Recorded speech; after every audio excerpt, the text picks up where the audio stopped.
I held the spoon with medicine to my mother's lips when she whispered a request that shattered my heart. I had cared for her for years, changing sheets, counting each of her heavy breaths. She had once taught me how to walk, and now she asked me to help her leave. When I did what she begged of me, I believed it was an act of love. But in the eyes of the law, I became a murderer. If this story resonated with your soul, click subscribe and let me know in the comments which city or country you're listening from. I'm truly curious to know where you're tuning in from. My name was Susan Miller, and I was 46 years old when the rhythm of my life slowed to the heavy beat of my mother's illness. I had once been a registered nurse in a busy clinic in Pennsylvania, accustomed to bright lights, sterile corridors, and the quick pace of doctors' orders and patients' emergencies. I had always thought that experience would make me strong enough to face anything that illness might bring, but nothing could have prepared me for the transformation of my own childhood home into a place where time itself seemed to wither. The house was modest, built of weathered brick with white shutters that had once been fresh and cheerful. It stood on a quiet suburban street where children still rode bicycles in the evenings and where neighbors waved from their porches. From the outside, it looked ordinary, even peaceful, but inside, the air was thick with the scent of antiseptic and damp cloths, mixed with the faint sourness of sickness that no amount of cleaning could erase. The walls that had once echoed with laughter now held only whispers, moans, and the low hum of medical equipment. My mother, Evelyn, had always been a strong woman. She worked as a school teacher for most of her life, shaping the minds of children, guiding them with patience and firmness. Her presence had filled this house when I was a child. The smell of chalk on her clothes, the sound of her voice reading aloud at the kitchen table, the warmth of her arms pulling me close when storms rattled the windows. Now she lay in a bed pushed against the living room wall because the stairs had become an impossible mountain for her to climb. Her once vibrant frame was reduced to frailty, her voice soft, her hands trembling as if every movement drained what little energy remained. I had left my job at the clinic to care for her full time. At first, it felt like an act of devotion, a natural continuation of the bond between mother and daughter. But as days blurred into months, devotion became something heavier, a chain that bound me not by resentment, but by exhaustion. Each morning I rose before dawn, not to prepare for patients, but to prepare for her. I measured out pills in little plastic containers, their colors forming grim mosaics of survival. I changed bed linens that never stayed clean for long. I prepared meals that went untouched, pushing away my own hunger when she could not eat. The house grew smaller with each passing week. The curtains remained drawn to shield her from the light, and dust gathered in corners I no longer had the strength to clean.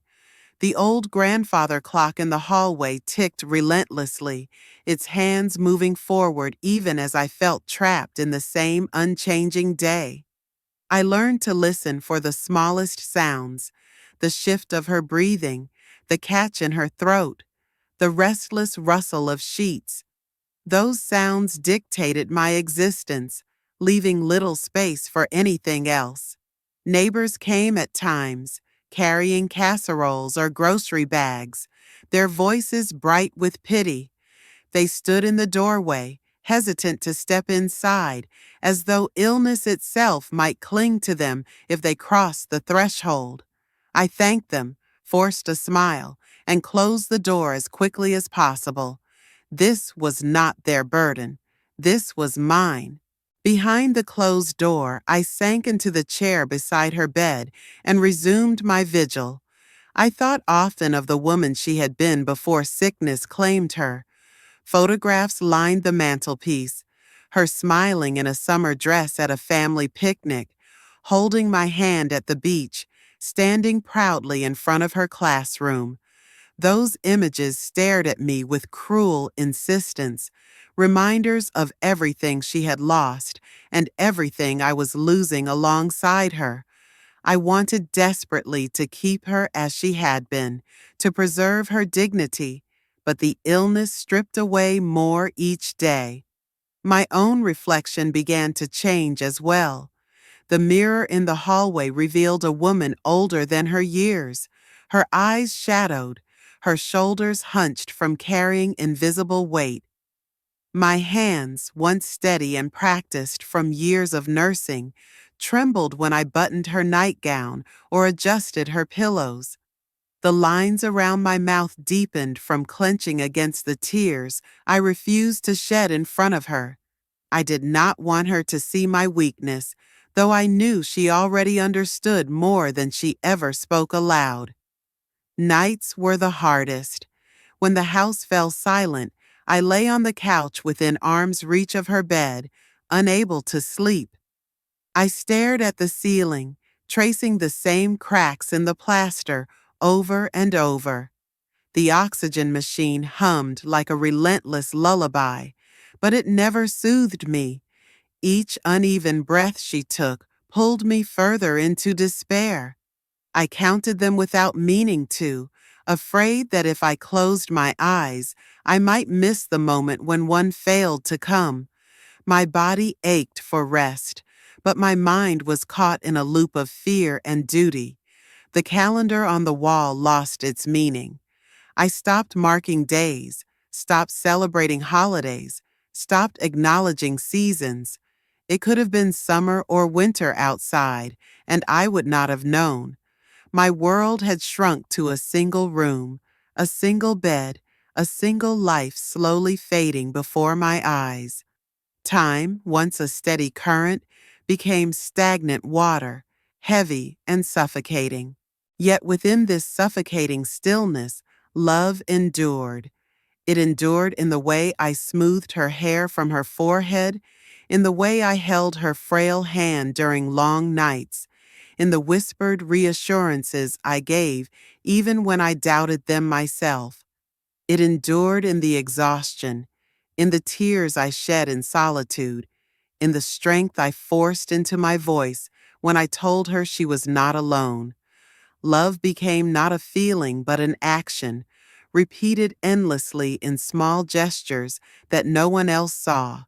This house, where time had stopped, became both my prison and my sanctuary. It was where I watched her fade, where I felt myself fading alongside her, where every tick of the clock carried me closer to a choice I did not yet name. And though the world outside continued in its steady march, within these walls I lived in a suspended moment, waiting, fearing, and holding on to the woman who had given me life as she prepared to let hers go. It was always at night when the weight of her suffering pressed down most heavily, when the house seemed to fold in on itself and every sound carried deeper meaning. The quiet was not the ordinary stillness of sleep, but something heavier, filled with the uneven rhythm of her breathing and the faint groan of the mattress as her frail body shifted in discomfort. I often sat in the chair beside her bed, the lamp casting a weak yellow glow across her face, watching her eyes open and close as if even rest had become a battle. She rarely spoke, her voice weakened by illness, but her eyes did the speaking for her. They sought me out in the dim light, carrying unspoken questions, unspoken pleas.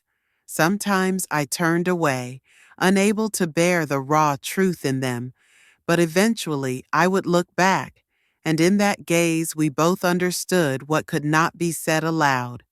It was in those moments that I felt the gravity of an unvoiced promise, one we had both known for years but had never dared to define.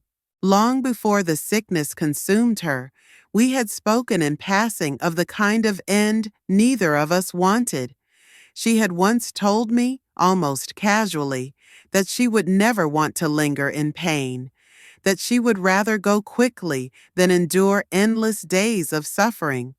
I had laughed it off at the time, brushing her words aside with youthful defiance, but they had stayed with me, a shadow trailing our years together, waiting for the moment when it would step forward and become real. Now it stood at the edge of every night, whispering in the silence between us. As I sat beside her, I often remembered the strength she had carried throughout her life. She had raised me with discipline and tenderness, had built a life out of modest means, had kept our home filled with stability even when the world outside was uncertain. She had been my anchor, and yet here she was, reduced to fragility, her once steady hands trembling, her once commanding voice barely audible. To see her diminished in this way felt like a betrayal of all that she had been. And still, in her eyes, I saw not defeat, but expectation, the quiet request for me to honor the promise she had once made to herself. I held her hand in those long nights, feeling the bones pressing sharply against her thin skin, the warmth of life still present but fading. My thumb traced the lines of her fingers, lines I had held since childhood, lines that had guided me across streets and comforted me during storms. That hand had been the first I ever held, and now it seemed to beg me for one final act of devotion. Each squeeze, each faint movement spoke louder than words. I understood her without her needing to speak, and that understanding became its own form of torment. The silence of the room was not empty, but full, a vessel carrying all the years of our relationship, all the unspoken love and all the unbearable truth of what lay ahead. I wanted to break it with reassurances, to tell her that tomorrow would be brighter, that medicine would somehow work, that pain would lessen. But we both knew those words would be lies.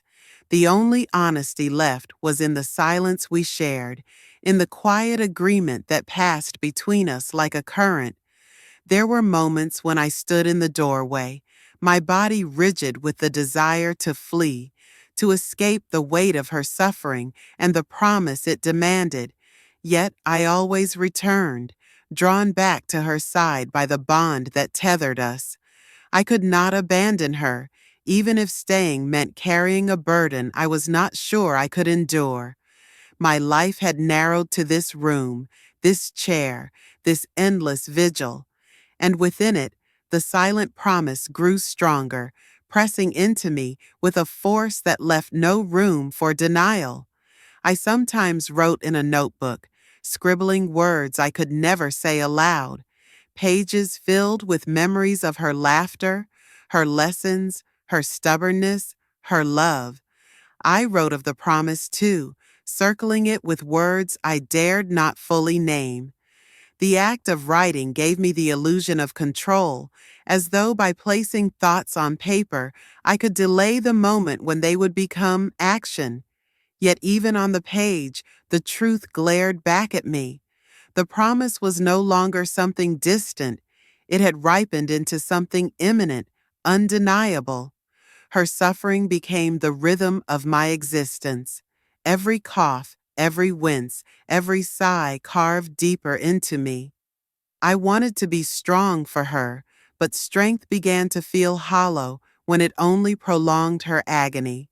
She looked at me as though she knew, as though she trusted me to do what she could no longer ask aloud. That trust cut into me more deeply than any accusation ever could. I realized then that love, at its most profound, demanded sacrifices no one would ever understand.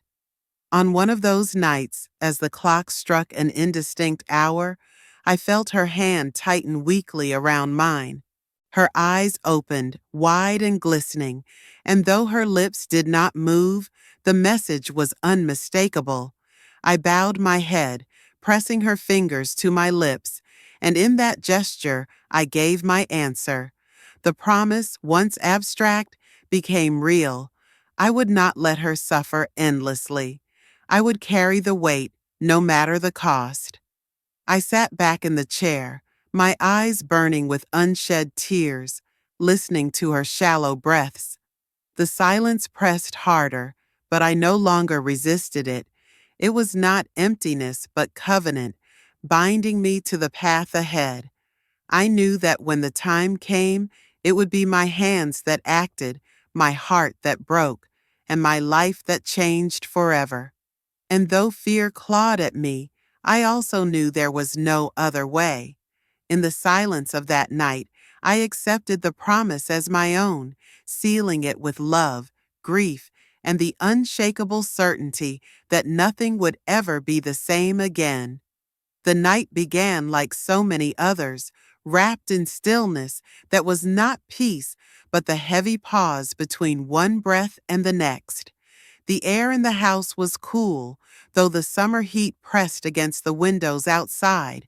I had left the fan running in the corner, its blades stirring the stale air, but even that faint breeze could not carry away the weight of illness that clung to every surface. The oxygen machine hummed beside her bed, its steady rhythm filling the room with an artificial heartbeat, a mechanical reminder of how fragile life had become. I moved slowly, every gesture deliberate, as if rushing might break something already on the verge of shattering. The lamp cast a pool of soft light across her face, pale and drawn, her eyelids heavy as though every attempt to keep them open required unbearable strength. Her hands lay still on the blanket, but her eyes searched for mine, holding me there with a quiet intensity. I knew that look. I had seen it night after night, but this time it was sharper, more insistent, as though the very last of her strength had gathered to speak without words. I felt my chest tighten as I sat down in the chair beside her. I reached for her hand, brittle and cool, and held it in both of mine. My fingers trembled against her skin, the tremor of someone standing on the edge of a precipice. The choice I had been circling for weeks was no longer distant. It had arrived, undeniable and immediate, pressing itself into the silence of the room. On the small table beside me lay the items I had prepared earlier in the day, placed there with trembling hands and a heart that could barely comprehend what it was doing. A glass of water, a bottle of pills, nothing more than ordinary things, yet in that moment they felt monumental. They glowed faintly in the lamplight, symbols of a decision that would change everything. I stared at them until the shapes blurred, until I could barely see them through the haze of tears that stung my eyes. I thought of her life in flashes, fragments of memory that rushed forward without warning. Her laughter in the kitchen as she stirred soup on a Sunday afternoon. Her voice reciting poems as she helped me memorize lines for school. Her hands guiding mine across sewing fabric, steady and sure. I remembered her walking through the garden, her back straight, her stride confident, her hat shielding her from the sun. That woman seemed so far away now, and yet I held her hand in the present, knowing that she still lived in these walls, in me, in the memories we shared. The promise I had made in silence weighed on me, heavy as stone. It was not written anywhere, not spoken in the courtroom of the world, but carved into me by years of love and care. I had no illusions about what would come after. I knew the eyes of others would never see compassion in what I was about to do. They would see only crime, a violation of sacred laws. But in the dim light of that room, in the quiet of her shallow breaths, the only law that mattered was love, and love demanded mercy. My hands shook as I reached for the bottle. The cap resisted at first, a small barrier that felt insurmountable in my trembling fingers. When it finally gave way with a faint snap, the sound rang too loudly in the silence. I froze, my breath caught, but she did not stir beyond the faint flicker of her eyes meeting mine again. There was no fear in them, only trust. That trust broke me more than anything else. I poured the pills carefully, counting them as though numbers could offer some sense of control. They fell into my palm with soft clicks, white against the trembling redness of my skin. I placed them into the glass of water, watching them dissolve slowly, clouding the clear liquid into a pale swirl. My heart pounded so loudly I thought it might wake the entire house. I wanted to stop, to put the glass aside and pretend I had never begun. But her gaze anchored me, kept me from retreating. I lifted the glass, my hands unsteady, and pressed it gently to her lips. At first, I thought she would turn away, but she parted her lips, the faintest gesture, and I guided the water into her mouth. She swallowed with difficulty, her throat working weakly, her eyes never leaving mine. I supported her head, my arm cradling her like a child, and in that moment roles reversed completely. She who had once carried me now leaned into me for her last act of trust. When the glass was empty, I set it back on the table, my breath ragged, my chest hollow. I held her hand again, waiting, watching. The minutes stretched into an eternity. Her breathing slowed, the uneven gasps becoming softer, steadier, until they seemed to blend with the hum of the machine. Her features relaxed, the deep furrows of pain smoothing as though a long battle had finally ended. For the first time in years, her face looked at peace. I pressed my forehead to her hand, tears spilling freely at last. I whispered nothing, because words were useless. I simply held her as her chest rose less and less, until at last it no longer rose at all. The silence that followed was the deepest I had ever known, heavier than any weight I had carried. It was not the silence of absence, but the silence of release, the silence of love fulfilled in its most painful form. The night closed in around me, the lamp still glowing faintly, the clock ticking with merciless indifference. I sat there for hours, unmoving, afraid to let go of her hand, afraid that if I did, the moment would vanish and I would be left only with guilt. But I also knew, deep within me, that I had kept my promise. I had given her what she had asked for, without words. And though the world would never see it as love, though judgment would come, I knew in that night of choice that I had acted not from cruelty, but from devotion. The fan continued to turn lazily in the corner, the air brushing against me in gentle waves, carrying no relief. I remained in that chair until the gray light of dawn began to seep through the curtains, marking the end of the longest night of my life. The world outside stirred awake, but for me, everything had stopped. I held her hand long after it had cooled, clinging to the final touch of the woman who had given me life, knowing I had just taken part in ending hers. And in that unbearable truth, I sat, broken and bound, the promise sealed forever in silence. The courthouse towered above me with its stone facade, cold and impersonal, a building designed to inspire reverence and fear in equal measure. As I stepped inside, the air shifted. It smelled of polished wood, paper, and the faint tang of coffee left too long on a burner.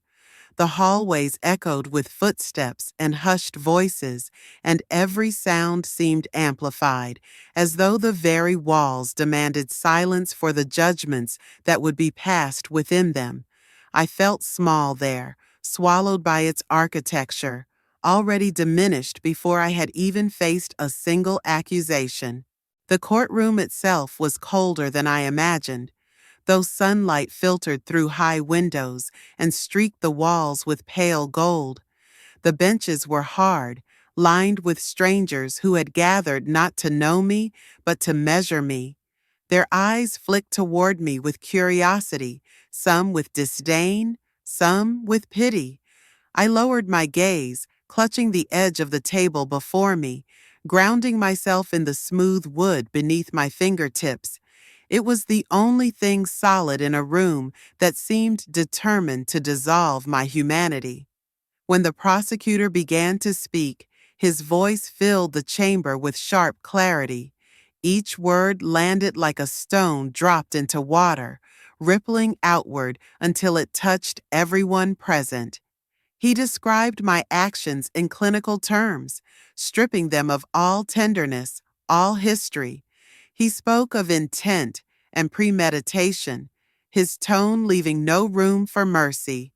In his telling, there was no daughter, no mother, no love. There was only a woman who had chosen to end a life. His words painted me as something unrecognizable, even to myself, and I sat frozen, listening to a portrait of cruelty I did not recognize but could not erase. The defense rose to counter, their words gentler, but gentleness in that room carried little weight. They spoke of devotion, of years of care, of sacrifice. They tried to shape my act as one of compassion rather than malice, yet their words seemed fragile, easily broken under the glare of the law. The court was not built to hold stories of love. It demanded absolutes, demanded guilt or innocence, demanded simplicity where life was anything but simple. The jury sat in their box, their faces blank, carved into masks of neutrality. I studied them when I dared to lift my eyes. They were young, their eyes bright, their postures straight. I wondered if any of them had ever sat through a night listening to the labored breath of someone they loved, if any of them had watched helplessly as pain consumed a body that once held vitality. To them, perhaps, my act was a question of legality. To me, it had been a question of mercy, and mercy had no place in the codes they were asked to follow. The judge presided from his high bench, his robes falling heavy around him, his gavel striking at intervals like the tolling of a bell. Each strike jolted me, pulling me back into the reality of my place in that room. I was not a daughter there. I was not a caretaker. I was not a woman who had loved too much. I was a defendant, reduced to a file, a case number, a crime. The weight of that transformation pressed on my chest, suffocating until it felt like the very air of the courtroom conspired to erase everything that had brought me there. Witnesses were called, their testimonies twisting into fragments of truth reshaped by the questions thrown at them. Neighbors who had seen me push her wheelchair in the garden, nurses who had visited our home, people who had glimpsed slivers of our life but never its whole. They spoke of my patience, my exhaustion, my endless care. Yet under the prosecutor's sharp tongue, even these moments became evidence of planning, of intent. My compassion was recast as preparation for a crime. Their sympathy became a blade turned against me. When it was my turn to speak, I rose slowly, my body heavy with years and grief. The room blurred before me, a sea of faces waiting, judging, condemning. I did not prepare a speech. I had no eloquence to give them. I simply told the truth as I understood it, that my mother had suffered, that she had trusted me, that I had loved her enough to let her go. My voice cracked, thin against the cavernous space of the room. Some eyes softened, but others hardened further, as though my words were nothing but justification for something unforgivable. I sat down again, my heart pounding, my hands trembling against the smooth wood of the table. I wanted to reach across that space, to pull from the air every memory of my mother, to show them her laughter, her strength, her dignity.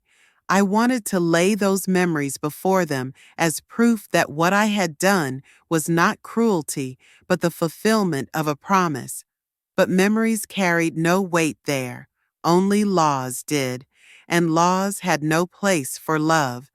The hours stretched long, each moment a reminder that I had stepped out of the intimate world of our home into the unforgiving machinery of justice. The murmurs of strangers, the shuffle of papers, the measured tones of lawyers, all of it built a wall between me and the truth of what had happened. My act, born in silence and love, was being dismantled and rebuilt as something dark and deliberate. I felt stripped bare, not only of my defense, but of my very identity. As the day drew toward its end, the gavel struck once more, and I was led from the room. The sound echoed in me, reverberating long after it had ceased. It was the sound of finality, the sound of a door closing on the life I had lived. I walked down the narrow corridor, the walls closing in, the murmurs of the courtroom fading behind me. I carried with me only the truth that had no place in that trial, that my act had been love, and love had been placed on trial, and love had lost. The cell was small, barely larger than a storage closet, its walls painted a dull gray that seemed to absorb all light. The narrow window, covered with thick bars, allowed a sliver of daylight to enter, but it was never enough to chase away the heaviness of the room. The bed was a slab of metal with a thin mattress stretched across it, and the blanket smelled faintly of bleach.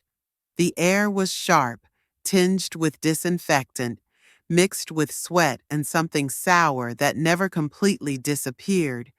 It was a place designed not to comfort, but to remind me every moment that my freedom had been taken away. The first days were the hardest.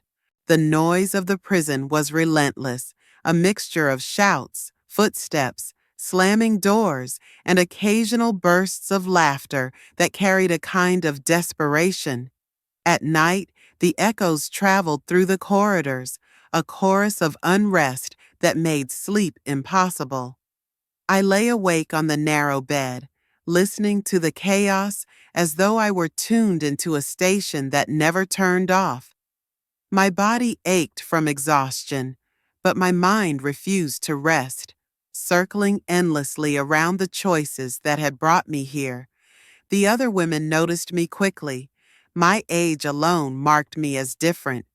Most of them were younger, their eyes sharp and restless, their movements quick and defensive.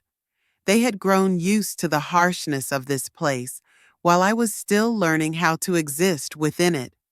When I walked through the common area for the first time, their gazes followed me, measuring me, deciding what to make of the newcomer who did not fit. Some stared openly, some whispered, some ignored me entirely, but I felt every glance as though it pressed against my skin. I tried to keep to myself, sitting quietly in corners, reading when I could, writing in the small notebook they allowed me. But solitude was rare in a place like this. Women came and went, filling the air with stories of anger, betrayal, or survival. They talked about families that had abandoned them, about children they missed, about mistakes they could not undo. Their voices were sharp, sometimes cruel, sometimes unexpectedly tender. I listened more than I spoke, and soon they began to sense that I was not there to compete or to judge. At meals, I sat alone at first, pushing the bland food around the tray, the taste of overcooked vegetables and thin soup leaving little impression.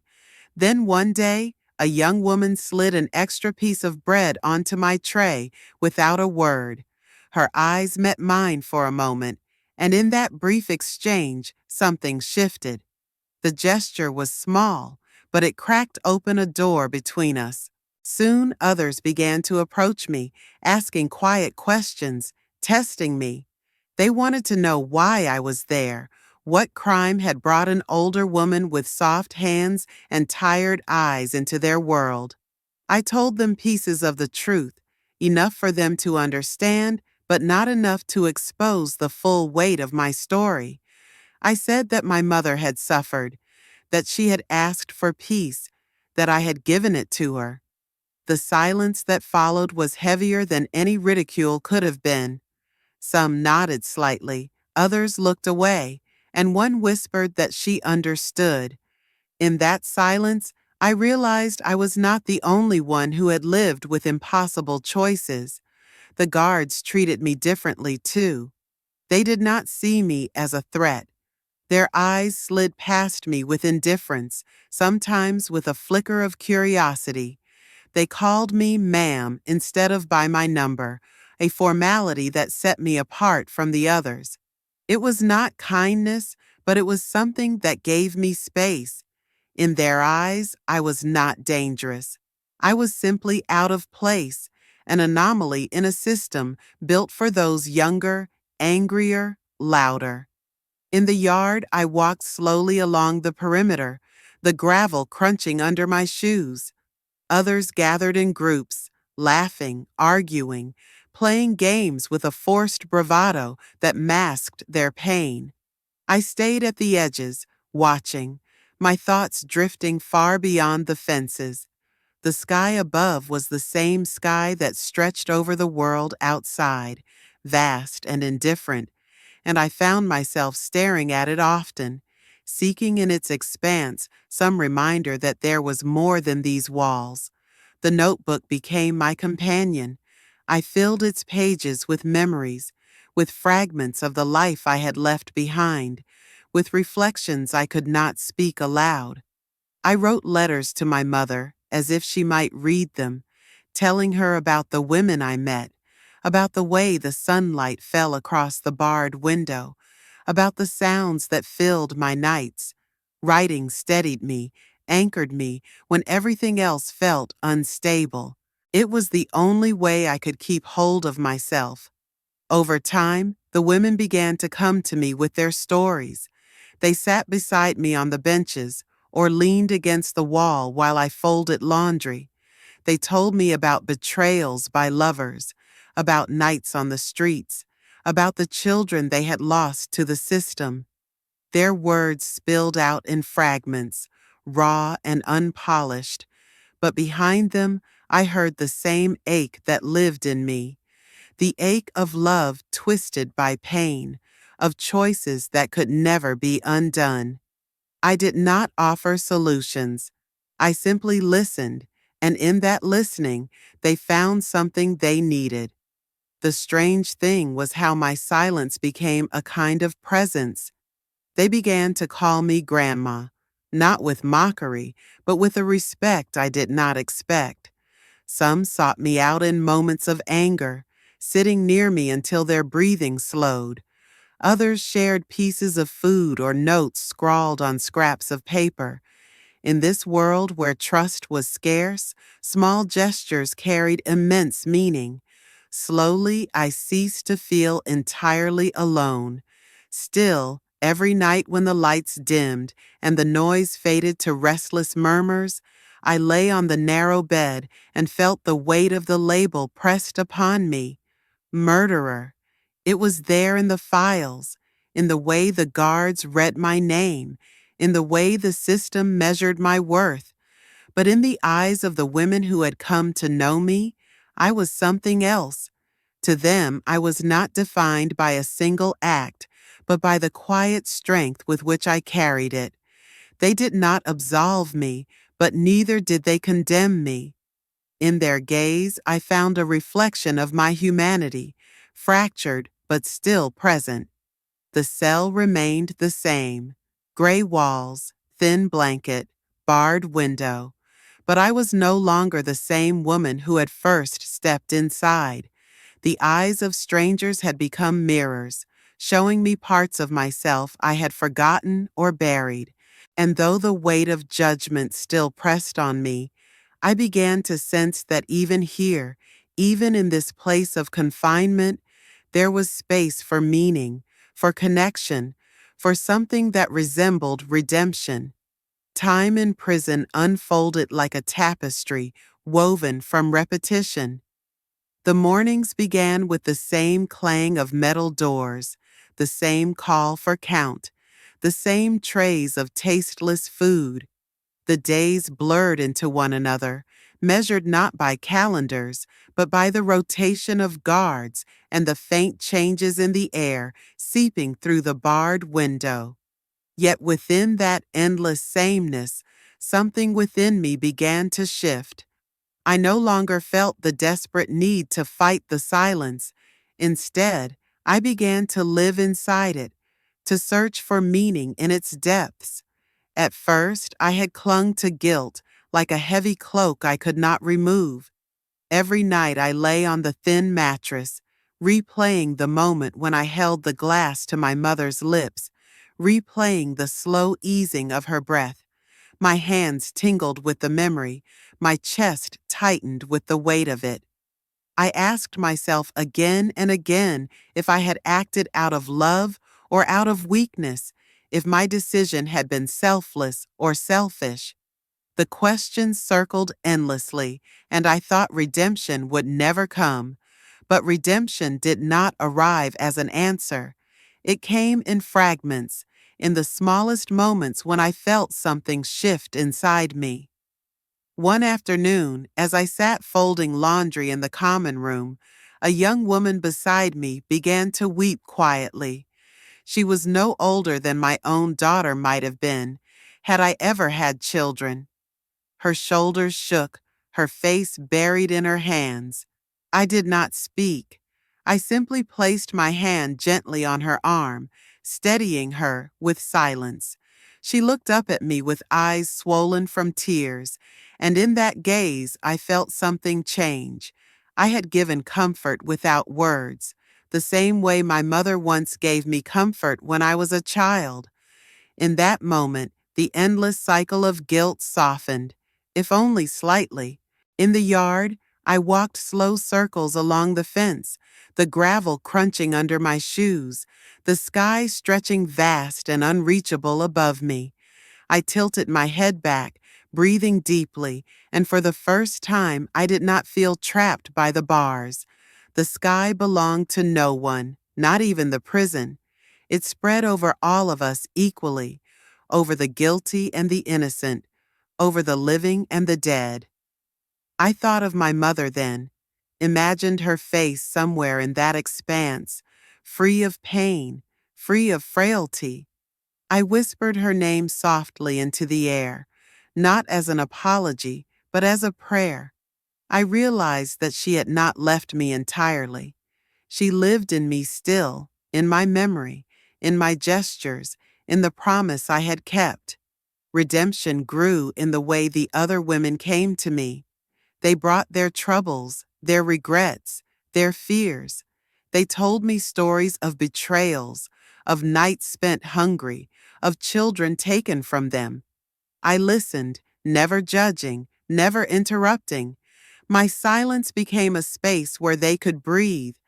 I realized that all of us carried burdens too heavy to bear alone, and perhaps my role now was to help carry them, if only for a while. My own suffering became a bridge, connecting me to theirs. The act that had condemned me in the eyes of the world had become the source of strength in this small community. I began to write again, not only to my mother, but to myself. I filled pages with reflections, not searching for forgiveness, but for understanding. I wrote about the smell of her hair when she hugged me as a child, about the way her hands kneaded dough on Sundays, about the strength in her voice when she taught me right from wrong. I wrote until the pages were damp with tears, until my heart ached with memory. But instead of crushing me, the writing lifted me. It reminded me that her life was more than its final days, and my act was more than a crime. It was the final thread in a fabric woven with decades of love. The women around me began to ask me to read aloud. I chose passages from the tattered books in the prison library, my voice steady as I carried the words into the air. They listened, sometimes closing their eyes, sometimes nodding softly. In those moments, I was no longer just an inmate. I was a mother, a guide, a keeper of stories. Redemption was not in being absolved, but in being useful again, in giving something to others even in the most barren place. At night, when the cell grew quiet, I lay on my back and stared at the faint glow from the corridor light. I no longer asked myself whether I was a murderer or a savior. I no longer tried to untangle the knot of guilt and mercy. Instead, I accepted that I was both, that love and pain were intertwined, that my act could never be separated into clean lines of right and wrong. In that acceptance, I found a strange kind of peace. Redemption came to me in understanding that I could not change the world's judgment, but I could change my own. I could choose to see my act not as the end of myself, but as the beginning of a different purpose. I could carry my mother's dignity forward, even behind bars, by living in a way that honored her. I could soften the edges of this harsh place with kindness, with patience, with the quiet strength she had given me. One evening, as the sun set beyond the barred window, the sky turned a deep orange, streaked with violet. I stood at the window, my hands resting on the cool metal bars, and watched the light fade. For the first time since her death, I felt something close to gratitude. Gratitude that I had known her love. Gratitude that I had been able to keep my promise. Gratitude that even in confinement, I still carried a piece of her with me. The guilt did not vanish, but it no longer crushed me. It became part of me, woven into the fabric of who I was, but no longer the whole. Redemption, I realized, was not freedom from punishment or from regret. It was the quiet decision to live each day with the weight I carried and still find meaning. It was the ability to sit in a cell and look at strangers' eyes and see not only judgment, but humanity. It was the strength to say, even without words, that love had guided me and love would sustain me still. And so, in that narrow cell, beneath the endless hum of lights and the echo of locked doors, I found a measure of peace. I had kept my promise. I had borne the cost. And in the silent rhythm of my days, I discovered that redemption was not granted from outside, but born within, like a flame that could not be extinguished, even by walls of concrete and bars of steel.